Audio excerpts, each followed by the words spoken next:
Friends, तो आज तक आपने मेरी बातों में skills, values, volume, terminator line ऐसे अलग अलग से वर्ड सुने होंगे, ठीक है। तो आप क्या इसकी मीनिंग जानते हो?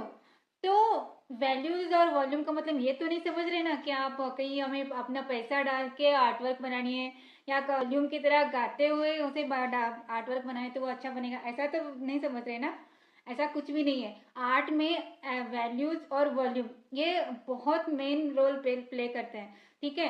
आज तक हमने देखा lines, angle, proportion, height, weight, length, ये सब बातें हमने समझी ड्राइंग के बेस पे, ठीक है। तो ड्राइंग्स के बाद जब हम ड्राइंग कंप्लीट कर पाते हैं, अच्छे से होते हैं, उसके बाद आती है स्किल्स। तो स्किल्स में हमारे क्या आते हैं? वैल्यूज, वॉल्यूम, टर्मिनेटर लाइन वगैरह, शेडोज का पार्ट, ये सब बातें अलग अलग बहुत से पॉइंट्स है। ये सब आते हैं हमारे स्किल्स में, जिससे हमारी पिक्चर रियलिस्टिक लगती है और 3D लुक आता है उसमें, ठीक है। तो 2D को 3D में कन्वर्ट कर पाते हैं वैल्यूज के बेस पे। तो वैल्यूज में हमारी रोशनी की किरणें किस तरह गिर रही है, क्या गिर रही है, ये सब, उसकी डार्कनेस, लाइटनेस, वो किस एंगल से गिरे, इसमें बहुत सारे पॉइंट्स आते हैं।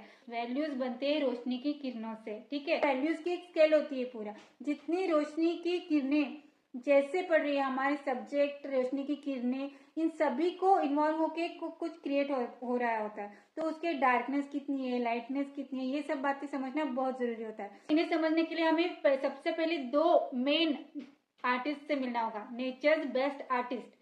अब मैं आपको कुछ पिक्चर्स दिखाती हूँ यहाँ पे, किसने बनाए, किसी कौन से आर्टिस्ट ने बनाए, आपको गेस करना, ठीक है। जो ऐसे आर्टिस्ट जो पलक झपकते इतनी जल्दी बना देते हैं आर्टवर्क, और वो भी प्रोपोर्शन वाइज अच्छे से बना देते हैं कि कोई भी उसमें फॉल्ट निकाल ही नहीं सकता। हम भी, और उन्होंने जो बनाया उसे हमें बनाने में घंटों लग जाते हैं, ठीक है। तो ऐसे आर्टिस्ट कौन हो सकते हैं, आप क्या गेस कर सकते हो? एक दो क्लू देती हूँ। एक तो दो आर्टिस्ट है, एक तो है चाचा और दूसरे है मामा। अब तो आपने गेस किया ही होगा, नहीं किया? ठीक है, मैं बता ही देती हूँ। एक तो है हमारे सूरज चाचा और दूसरे है हमारे चंदा मामा, ठीक है। तो ये कैसे आर्टिस्ट है? अभी मैंने आपने पिक्चर दिखाया, वहां पे क्या बन रहा है? शेडोज बन रही है। किस लिए बन रही है? क्योंकि रोशनी की किरणें आ रही है और उसकी शेडो बन रही है, हमारे सब्जेक्ट पे गिर रही है तो उसकी शेडोज बन रही है। तो ये जो है, यही सब हमारे आर्टवर्क को 3D लुक देते हैं, नेचर में वैल्यूज क्रिएशन का काम करते हैं। अगर ये दो ना होते तो हमारी लाइफ पूरी तरह ब्लैंक फ्लैट होती, यहाँ पे कोई भी वैल्यूज नहीं होती। तो हर एक जगह नेचर में जहाँ भी देखो, आपको कहीं पे डार्कनेस, कहीं लाइटनेस, ये सब बातें देखने को जरूर मिलेंगी, ठीक है। तो ये कहाँ से आती है? सूरज चाचा और चंदा मामा की वजह से ये जो बनाते हैं। और आजकल हमने आर्टिफिशियल चंदा मामा, सूरज भी बना लिया है, देखे, गेस किया? ये है।